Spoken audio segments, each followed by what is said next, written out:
प्यारे बच्चों, आज हम अपना छठा पाठ अपनी कमाई पढ़ेंगे। इस कहानी में एक व्यापारी है तथा उसका एक पुत्र है। उसका पुत्र बहुत ही आलसी हो गया था और वह परिश्रम से डरता था। व्यापारी को किस बात की चिंता थी कि उसके बाद उसका व्यापार कौन संभालेगा। उसका पुत्र काफ़ी आलसी हो गया था।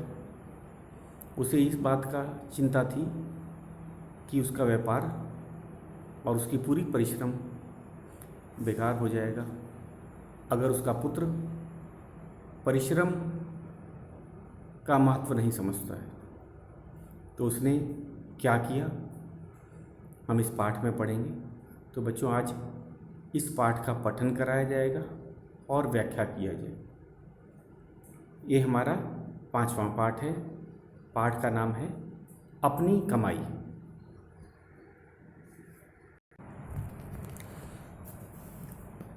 तो जैसा कि नाम है पाठ का, अपनी कमाई।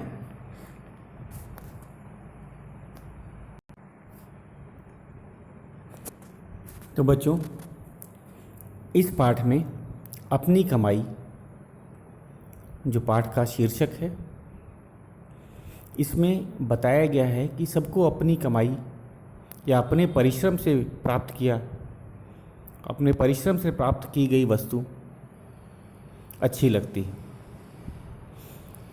जैसे आपने अनुभव किया होगा कि जब आप कभी कोई काम करते हैं, जैसे चित्रकला ही, आपने ड्राइंग किया, बड़े मेहनत से उसको बनाया, रंग किया और आपको अपनी बनाई ड्राइंग सबसे अच्छी लगती है क्योंकि उसमें आपका परिश्रम है। अगर आपकी नज़र से देखी जाए तो आपकी बनाई हुई वो ड्राइंग संसार की सबसे अच्छी ड्राइंग में से, क्योंकि आपने परिश्रम किया है, उसे आपने कष्ट किया है और आपकी अपनी बनाई गई चीज़ मन की आंखों से देखा जाए तो अनमोल होती है। तो परिश्रम जो है वह उस वस्तु का मोल बढ़ा देती है। तो आज हम इस पाठ को पढ़ेंगे।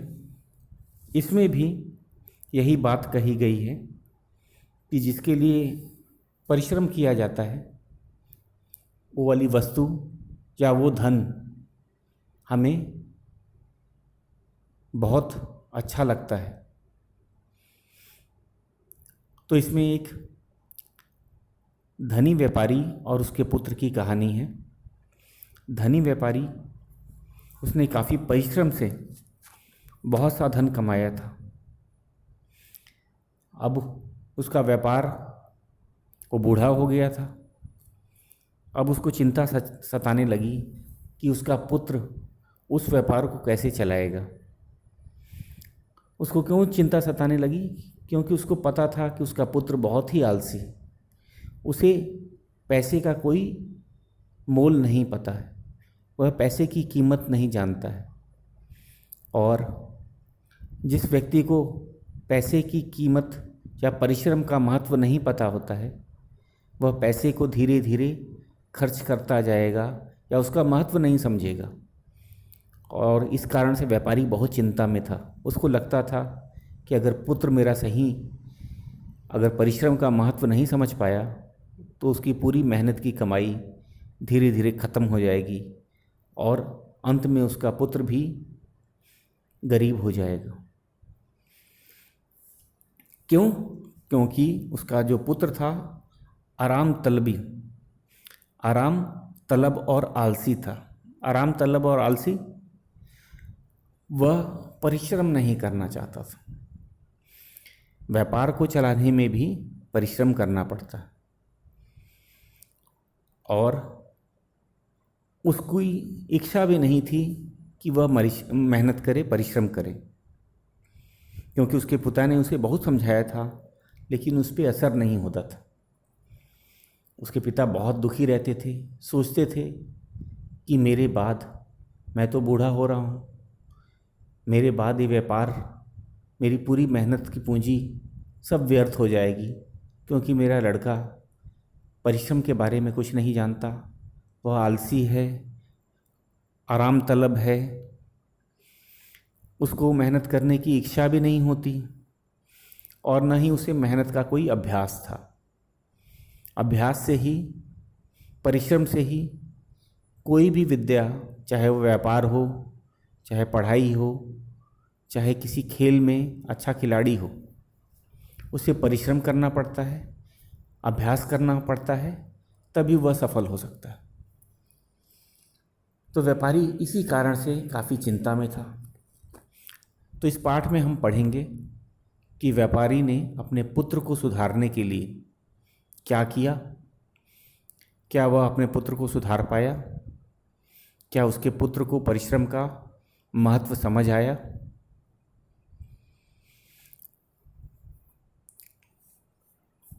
तो हम इस पाठ का पठन करते हैं बच्चों। पाठ 5, अपनी कमाई। किसी नगर में एक धनी व्यापारी रहता था। उसने समुद्री व्यापार से काफ़ी धन कमाया था, किंतु अब वह बूढ़ा हो गया था और उससे इतना बड़ा व्यापार संभलता न था। वह चाहता था कि अब उसका पुत्र व्यापार संभाले, पर उसका पुत्र बड़ा ही आराम तलब और आलसी था। मेहनत करने की न तो उसे अभ्यास था और न ही उसकी इच्छा। पिता ने उसे बहुत समझाया, परंतु उस पर कोई असर नहीं हुआ। तो बच्चों, जैसा हमने कहा था, व्यापारी बहुत धनी था। उसने कैसे धन कमाया था? उसने समुद्री व्यापार से धन कमाया था। समुद्री व्यापार क्या होता है बच्चों? समुद्र के रास्ते से वस्तुएं मंगाई जाती हैं तथा यहाँ की वस्तुएं दूसरे देशों में भेजी जाती हैं। इसमें बहुत परिश्रम करना पड़ता है। क्यों? क्योंकि समुद्र के जहाज़ के आने का समय नहीं होता। यह व्यापार काफ़ी खतरनाक भी होता है, क्योंकि कभी कभी समुद्री यात्राओं में जहाज़ डूब जाते हैं, तूफ़ान में फंस के डूब जाते हैं। लेकिन व्यापारी बहुत ही परिश्रमी था। उसने जीवन भर तो व्यापार में धन कमाया, लेकिन जब बूढ़ा हो गया तो वह व्यापार संभाल ना पाता था, क्योंकि उसका व्यापार भी बढ़ गया था। बुढ़ापे के कारण उसका शरीर कमज़ोर हो गया था। इस कारण वह चाहता था कि अब उसका पुत्र इस व्यापार को और आगे बढ़ाए तथा उसकी भी मदद करे। लेकिन उसका पुत्र आराम तलब था।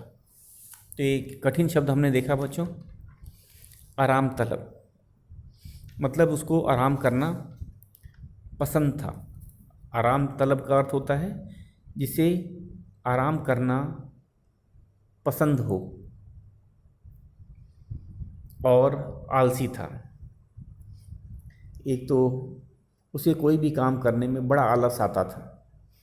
शायद इसमें इसके पिता का भी दोष रहा हो, क्योंकि उसके पिता व्यापार के सिलसिले में बाहर रहते हों और उस लड़के को कभी धन की कमी पता ही नहीं चली। घरों में नौकर थे, इस कारण उसको आराम करने की आदत पड़ गई और वह धीरे धीरे आराम तलब और आलसी हो गया। मेहनत करने का तो न उसे अभ्यास था और न ही उसकी इच्छा। ये व्यक्ति, इस वाक्य को ध्यान से सुनो बच्चों, वह आलसी क्यों हो गया था उसके पीछे कारण भी दे रखा है। वह मेहनत नहीं करता था।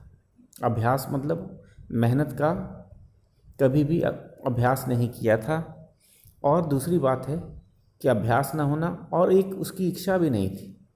वह देखता था कि धन तो उसको ऐसे ही मिल जाता है, उसके पिताजी कमा ही रहे हैं, घर में नौकर चाकर थे,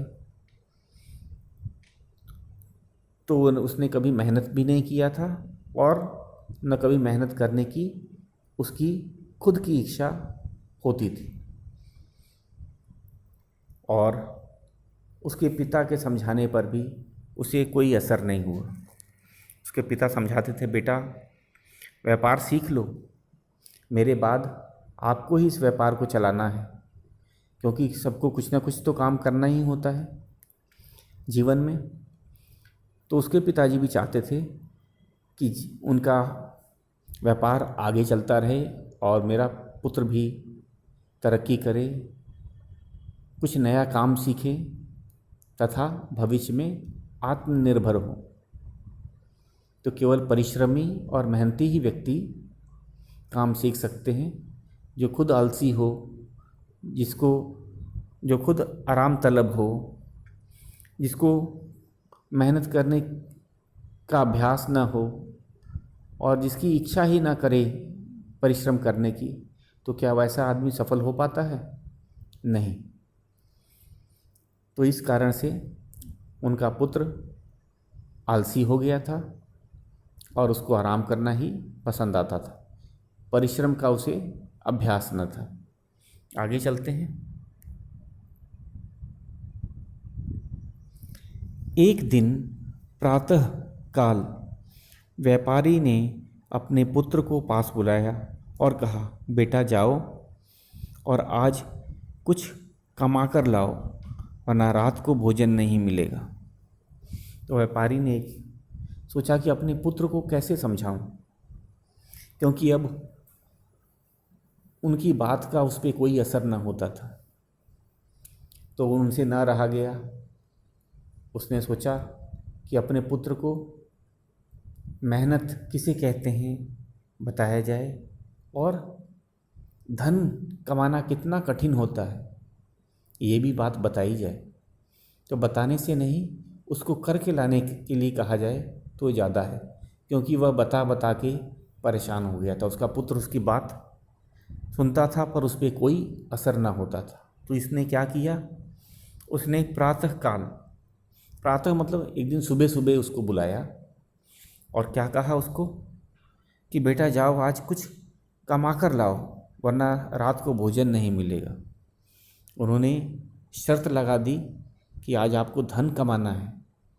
आपको भी तो पता चले कि धन कमाना आसान चीज़ नहीं है, और अगर आप धन नहीं कमा के लाए तो खाना भी घर पे नहीं दिया जाएगा। तो एक तरह की चुनौती थी। किसको? उसके पुत्र को। उसको बता दिया गया था काम कि आपको धन कमाना है, और उसका दंड क्या था, अगर कम कमा के नहीं लाते हो तो रात का खाना अब नहीं मिलेगा। दोनों चीज़, सज़ा भी बता दी गई थी और काम भी बता दिया गया था। व्यापारी जान गया था कि अब वह देर नहीं कर सकता, पुत्र को समझाने का समय चला गया है, अब उसको कुछ करने के लिए कहा जाए, तभी वह परिश्रम और मेहनत का असली अर्थ समझ सकता है। तो इस बार उसने पुत्र को समझाया नहीं, सीधा काम बताया। उसको पूरा दिन दे दिया, सुबह ही बुला के उसको कह दिया कि जाओ कुछ धन कमा के लाओ, तब तुम्हें धन की कीमत की पता चलेगा, तब तुम्हें पता चलेगा कि धन कैसे कमाया जाता है। वरना सज़ा क्या थी, रात का खाना नहीं मिलेगा घर पर। प्रातः काल का अर्थ होता है सुबह सुबह। चिंता में डूबा चेहरा लिए बेटा सीधा अपनी माँ के पास गया और रोने लगा। माँ ने पुत्र के आँख में आंसू देखे तो उसकी ममता उमड़ पड़ी। पुत्र की परेशानी सुनकर उसने अपना संदूक खोला और एक अशर्फी निकालकर उसके हाथ पर रख दी। तो लड़का हम जानते ही हैं, वह बड़ा आलसी था, आराम तलब का था। उसको पता था कि मेरी माँ मेरी मदद करेगी और क्या हुआ, चिंता तो उसको थी क्योंकि पिताजी ने काम दे रखा था और काम नहीं करने पर सज़ा भी दे पहले ही बता दी थी। तो लड़का सीधा अपनी माँ के पास गया। उसको पता था कि माँ से उसके पुत्र का कष्ट नहीं देखा जाएगा। कोई भी माँ अपने पुत्र को दुखी नहीं देखना चाहती, उदास नहीं देखना चाहती। और उसने भी रो करके क्या किया, माँ से मदद मांगी। उसकी माँ को पता था कि पिताजी ने उसे धन कमाने के लिए कहा था, लेकिन पुत्र ने क्या किया, वह समझदार था। उसने कहा कि चलो माँ से ही धन ले लिया जाए, माँ के पास तो बहुत धन रहता है। और माँ को प्रभावित करने के लिए माँ के पास जाके रोने लगा। और पुत्र को रोते देखकर माँ की ममता उमड़ पड़ी। माँ की ममता उमड़ पड़ी अर्थात माँ से रहा ना गया। उसने तुरंत पुत्र की इच्छा पूरी कर दी।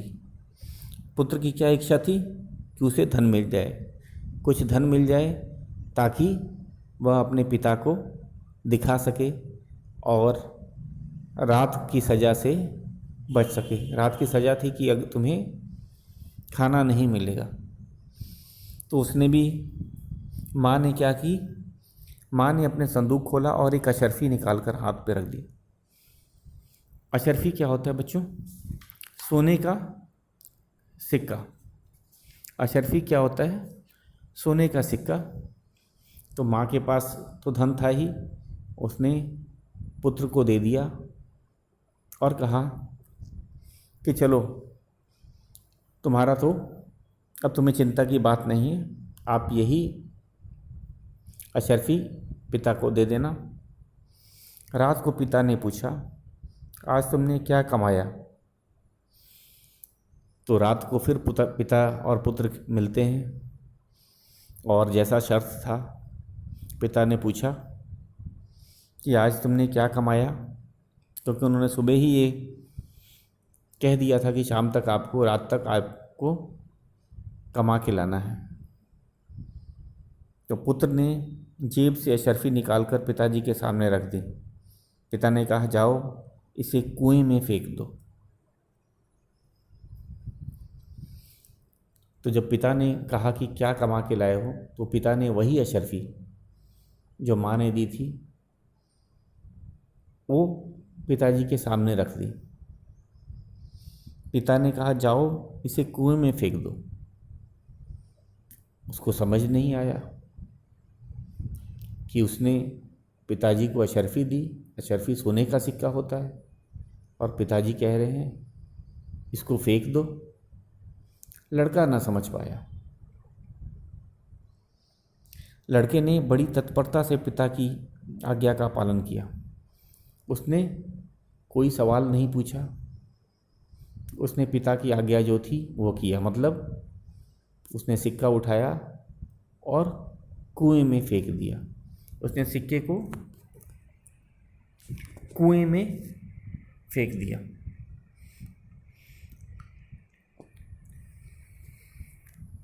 हाँ, तो बच्चों इसमें चित्र देखो, व्यापारी का पुत्र है,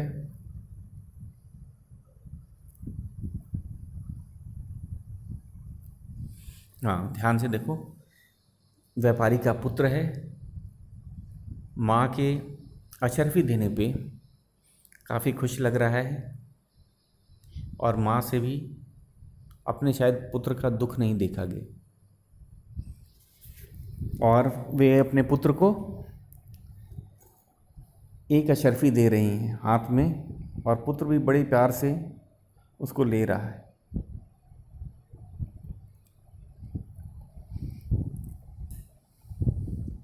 तो इसमें, इस पाठ में क्या शर्त लगी थी कि तुम्हें धन कमा के लाना है, मांगना नहीं। तो इस लड़के ने उस शर्त को पूरा नहीं किया। उसने सबसे आसान काम क्या किया, उसको पता था कि माँ मेरी मदद करेंगी, माँ के पास पैसे हैं और मेरी समस्या का जो है तुरंत हल निकल जाएगा। माँ ने भी ठीक वैसा ही किया।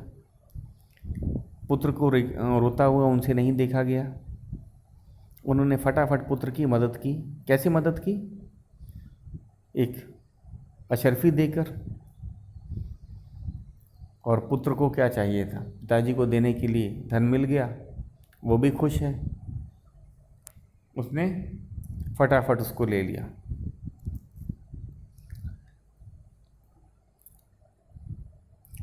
लड़के फिर था, पिताजी ने कहा जाओ इसे कुएं में फेंक दो। जब उसने ये अशर्फी पिताजी को दी तो पिताजी को कुछ बात समझ आ गई।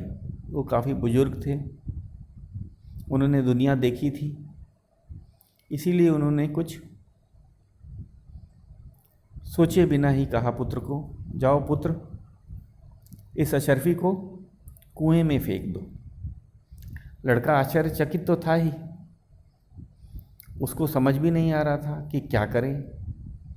पिताजी की आज्ञा थी तो उसने वैसा ही किया, तत्परता के साथ। तत्परता का मतलब तुरंत। उसने पिता की आज्ञा का पालन तुरंत किया, तुरंत, उसमें देरी नहीं की। अनुभवी पिता सारी बात समझ गया। हमने इस पाठ में क्या देखा कि यहाँ पाठ में लिखा है, लड़के ने तत्परता से पिता की आज्ञा का पालन किया। अनुभवी पिता सारी बात समझ गया। तो इस पंक्ति से क्या पता चलता है कि पिताजी काफ़ी अनुभवी थे। जैसा कि पाठ में कहा गया है, वे बूढ़े हो गए थे और हर बूढ़े व्यक्ति के पास ढेर सारा अनुभव होता है और उन्हें अपने अनुभव से पता चल गया था सारी बात। क्या बात थी? कि उसने ये धन कमाया नहीं है, मांग के लाया है। दूसरे दिन उसने अपनी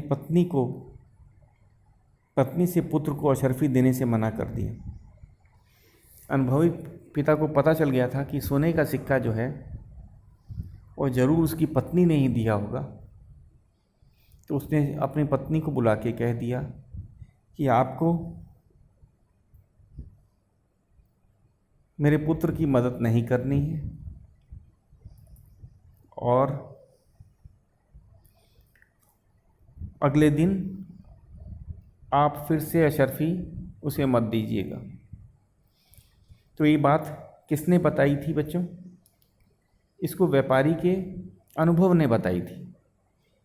व्यापारी की पत्नी ने यह बात नहीं बताई थी कि मैंने अपने पुत्र को अशर्फी दी है।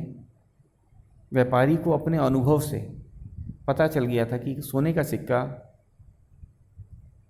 केवल मेरे पुत्र की माँ ही उसे दे सकती है और कोई नहीं दे सकता।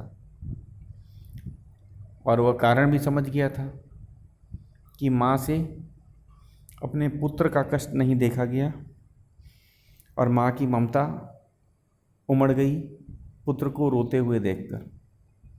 तो इसलिए उसने दूसरे दिन अपनी पत्नी को पहले ही समझा दिया था कि अगर आज भी पुत्र आता है मांगने के लिए पैसे तो आपको नहीं देना है और उसको मना कर देना है। तो कठिन शब्द हम लोग देख लेते हैं बच्चों। पहला कठिन शब्द इसमें दे रखा है आराम तलब। आराम तलब, जिसको आराम करना पसंद हो उसको आराम तलब बोलते हैं। प्रातः काल का अर्थ होता है सुबह के समय, सुबह सुबह। व्यापारी ने अपने पुत्र को एक दिन का समय दिया था कि रात के खाने तक, सुबह ही बता दिया था शर्त। प्रातः काल मतलब सुबह सुबह। उसके बाद अगला हमें कठिन शब्द दिख रहा है अशर्फी। अशर्फी सोने के सिक्के को कहा जाता है। तो व्यापारी की पत्नी ने व्यापारी के पुत्र को एक अशर्फी दी थी। अशर्फी सोने का सिक्का। व्यापारी को अपने अनुभव से कैसे पता चल गया कि पुत्र को सोने का सिक्का मेरी पत्नी के अलावा कोई दे ही नहीं सकता।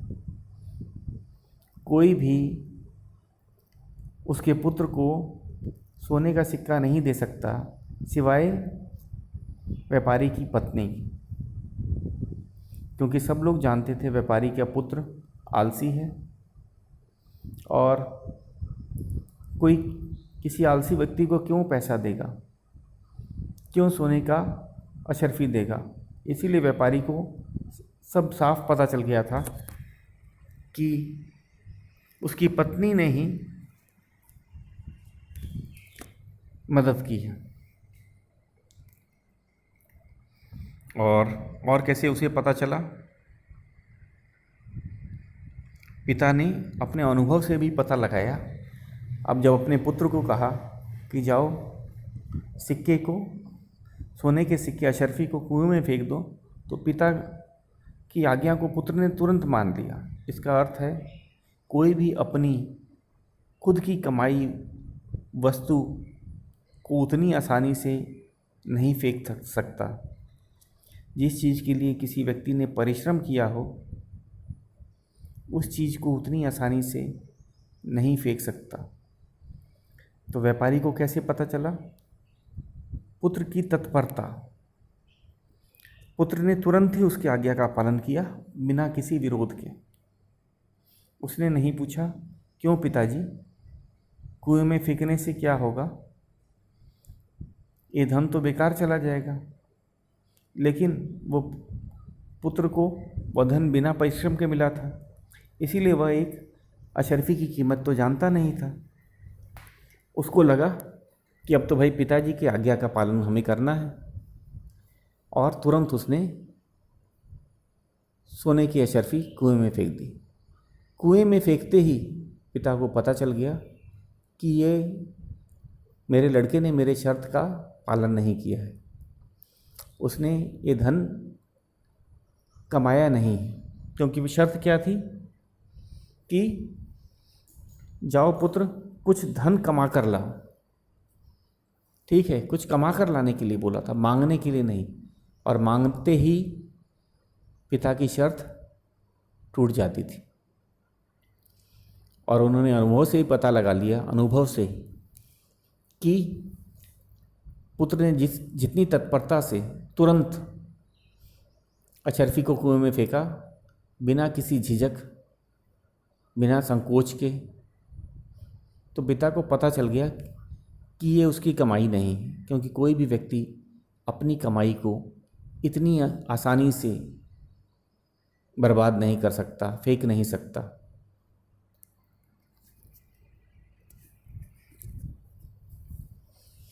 तो पिता सब कुछ समझ गया, अनुभवी थे ही, समझ गए कि ये तो उसकी पत्नी ने ही मदद की है। और पुत्र को चिंता से हटाने के लिए, उसको परेशानी से दूर करने के लिए, तथा उसको शर्त की पालन, जो पिता की शर्त थी उसको पूरा करने के लिए उसने धन दिया, एक सोने की अशर्फी दी।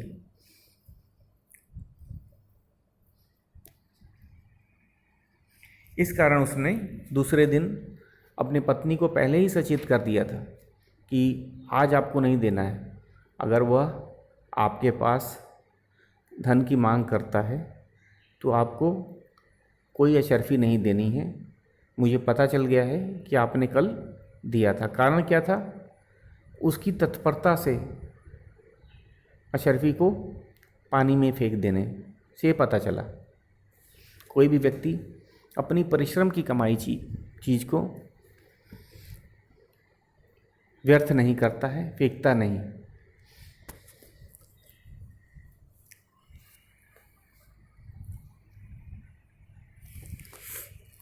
तो इसलिए आपने भी ये चीज़ अनुभव किया होगा कि जब आप पैसे खर्च करते हो